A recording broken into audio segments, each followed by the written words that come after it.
Assalamualaikum warahmatullahi wabarakatuh. Selamat sore, shalom sejahtera bagi kita semua.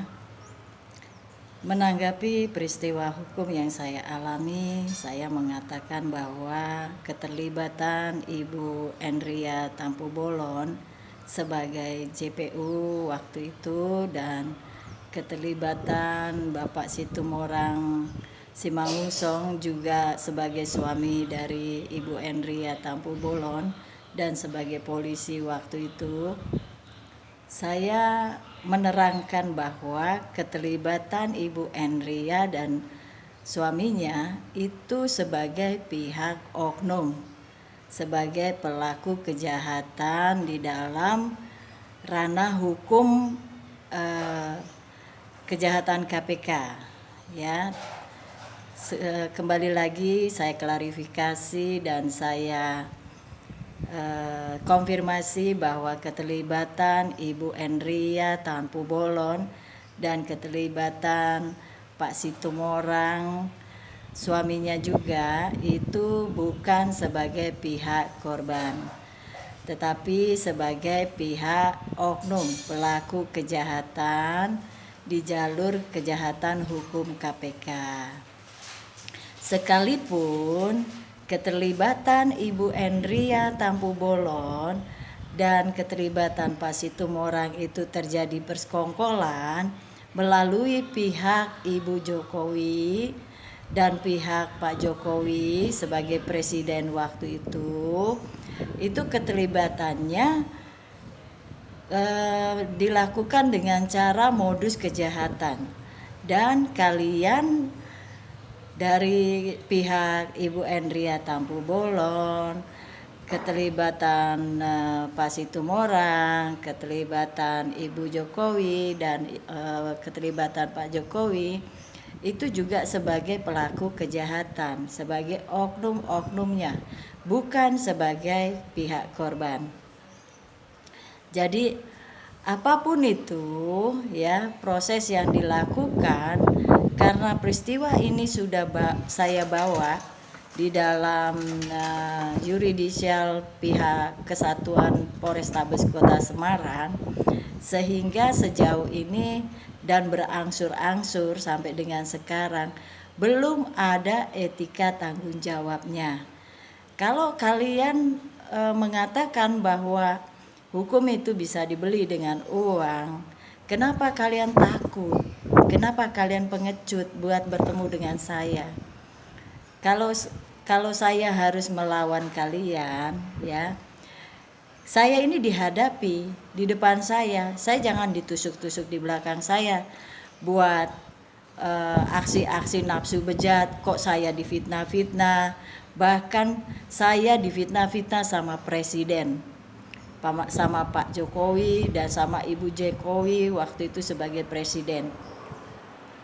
Saya difitnah-fitnah dengan menggunakan LP, bukti LP KUHP, dan difitnah oknum-oknum terus-menerus. Padahal yang sebenarnya, yang sesungguhnya, bahwa pihak saya ini di dalam peristiwa perkara hukum antara pihak saya dengan pihak-pihak kalian, termasuk dengan keterlibatan pihak Ibu Enria Tampu-Bolon, Pak Situmorang dan Pak Jokowi, Ibu Jokowi, itu sebagai pihak korban. Jadi pihak saya bukan sebagai pihak pelaku kejahatan, bukan sebagai pihak oknumnya, begitu ya.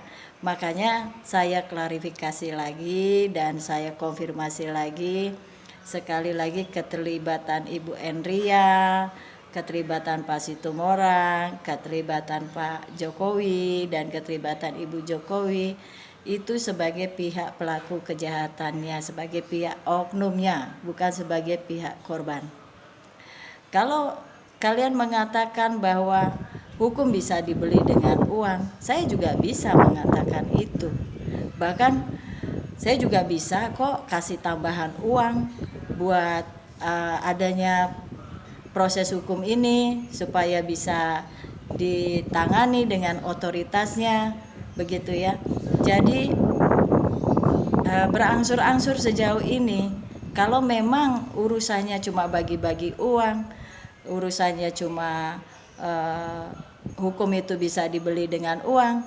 Kenapa kalian takut? Kenapa kalian pengecut buat bertemu dengan saya? Dan dilakukan di dalam proses hukum ini yang sebenar-benarnya. Sehingga proses ini harus dilakukan bukan dengan rekayasa, bukan dengan manipulasi. Kalau dengan cara rekayasa, dengan cara manipulasi, kenapa juga kalian takut bertemu dengan saya? Dan kenapa juga kalian berupaya terus-menerus untuk melakukan cara-cara manipulasi dan cara-cara rekayasa itu terjadi? Padahal dengan cara proses hukum saja, kalian itu tetap harus bertanggung jawab, tetap harus bertemu dengan saya. Untuk hukum itu bisa dibeli dengan uang, kenapa kita tidak duduk sama rendah dan berdiri sama tinggi, supaya kita dapat bernegosiasi untuk mencapai musyawarah dan mufakat. Jadi dalam proses hukum ini, buat apa kalian sekolah tinggi-tinggi, bahkan sampai sekolah di luar negeri aja ditempuh? Kalau saya tidak meragukan keahlian-keahlian hukum dan kinerja hukum di negara Indonesia ini, karena negara Indonesia ini adalah negara demokrasi hukum, sehingga saya berkali-kali menyampaikan dan menjelaskan, kalian itu jangan takut dan jangan pengecut. Buat apa yang kalian lakukan selama ini, sekalipun itu dilakukan dengan rekayasa, dengan manipulasi, kalian itu tetap harus bertanggung jawab. Jangan berani berbuatnya aja, tidak berani bertanggung jawab. Apalagi sudah berangsur-angsur lamanya waktu. Coba kita menggunakan ilmu-ilmu hukum itu dan menggunakan bahasa-bahasa yang lebih ilmiah di dalam ilmu-ilmu kalian yang kalian miliki. Apalagi dengan kinerja dari pihak-pihak kepolisian, pihak-pihak advokat terkait KUHP 56, pasal 56 itu memang diwajibkan. Jadi kalian jangan takut untuk menghadapi saya. Kalau memang saya harus melawan kalian, ya coba di depan saya. Kok saya melawan kalian di belakang saya? Ya kan, kalau di belakang saya ngelawan siapa? Ngelawan tembok. Makanya lagi-lagi kalian itu jangan takut buat bertemu dengan saya dan melakukan proses hukum itu yang benar, karena apapun itu proses hukum harus tetap dilakukan. Kalian juga harus tetap bertanggung jawab. Jangan berani berbuatnya aja, berani berbuat itu juga harus berani bertanggung jawab. Sehingga jangan takut dan jangan pengecut. Jangan juga ada upaya-upaya untuk kabur. Ya. Jadi saya berharap kinerja kepolisian, kinerja advokat ya itu bisa melakukan prosesnya dengan benar. Kalau perlu kalian didampingi dengan pengacara dan advokat dari pihak kalian aja gitu loh. Kalian gak usah perlu pakai polisi juga gak apa-apa gitu loh. Kalian didampingi dengan advokat itu sebagai payung hukum, sebagai rumah perlindungan hukum buat kalian. Kalau udah didampingin kan pasti ada keberanian-keberanian yang bertambah buat bertemu dengan saya. Kenapa kalian takut buat bertemu dengan saya? Kalau udah keroyokan, udah didampingi, kenapa kita tidak melakukan proses itu dengan benar? Kalau dengan rekayasa, dengan manipulasi, bahkan hukum itu bisa dibeli dengan uang, begitu. Saya juga bisa kasih tambah uang sampai buat kepolisian 1 triliun, buat Pak Kapolri 1 triliun, buat peradi dan pengacara 1 triliun, saya tambahin lagi, begitu. Saya juga bisa. Kalau kita bahas hukum bisa dibeli dengan uang, kenapa juga kita takut? Kenapa juga kita pengecut? Dan buat apa juga kita kabur? Upaya-upaya untuk plan to escape upaya-upaya untuk menghindar, menghalang-halangi, menutup-nutupi, itu bagian dari perbuatan-perbuatan lagi yang dilakukan, bukan bagian dari melakukan proses hukum. Bahkan dengan cara jual beli kertas-kertas KUHP yang dibikin sendiri, yang dibuat sendiri, dengan cara memfitnah orang, apalagi dengan cara memfitnah saya, terus menerus begitu. Buat provokasi, kok harus saya yang difitnah?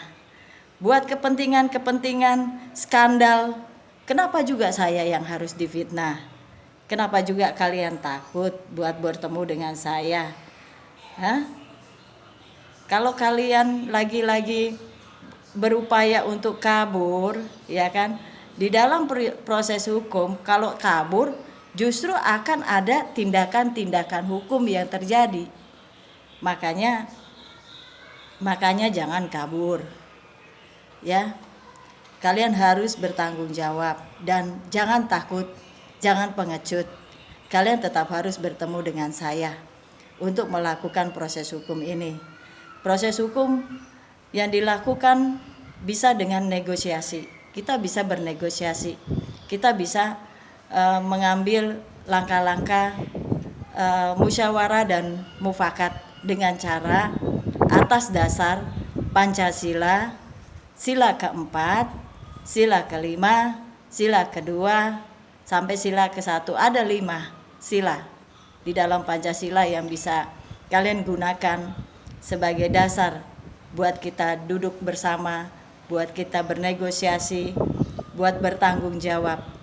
Karena negara ini atas dasar undang-undang, norma-norma hukum, dan Pancasila. Jadi kalian kan cinta tanah air. Saya juga begitu, cinta Indonesia. Buat apa konflik berkepanjangan cuma hanya untuk menciptakan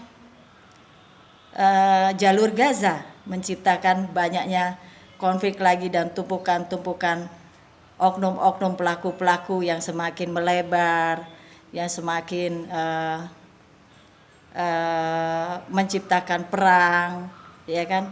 Kenapa kita tidak berdamai dengan saya, untuk bernegosiasi, untuk bertemu dengan saya, untuk tanggung jawab? Jangan takut dan jangan ragu-ragu.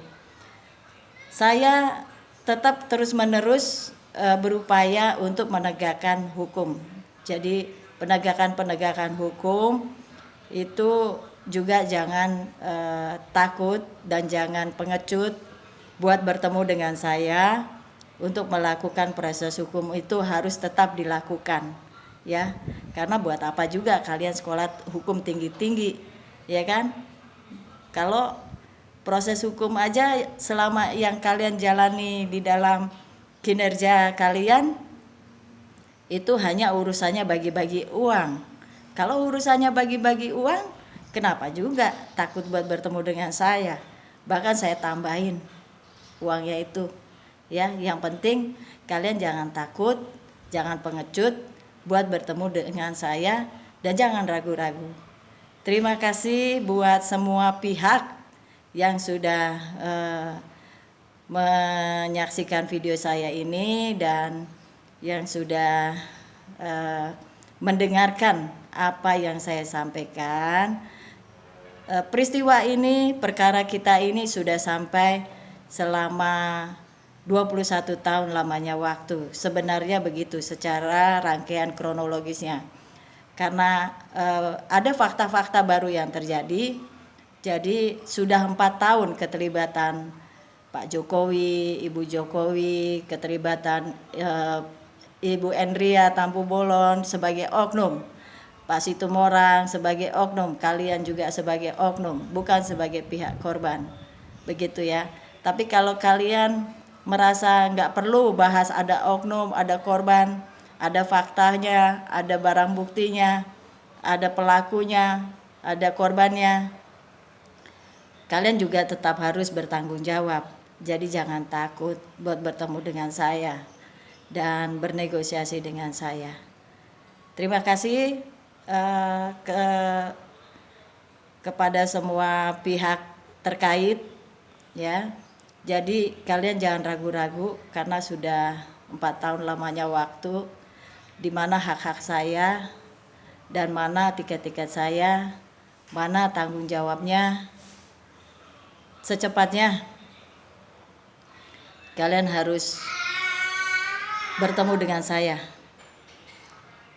Assalamualaikum warahmatullahi wabarakatuh. Selamat sore, salam sejahtera buat kita semua.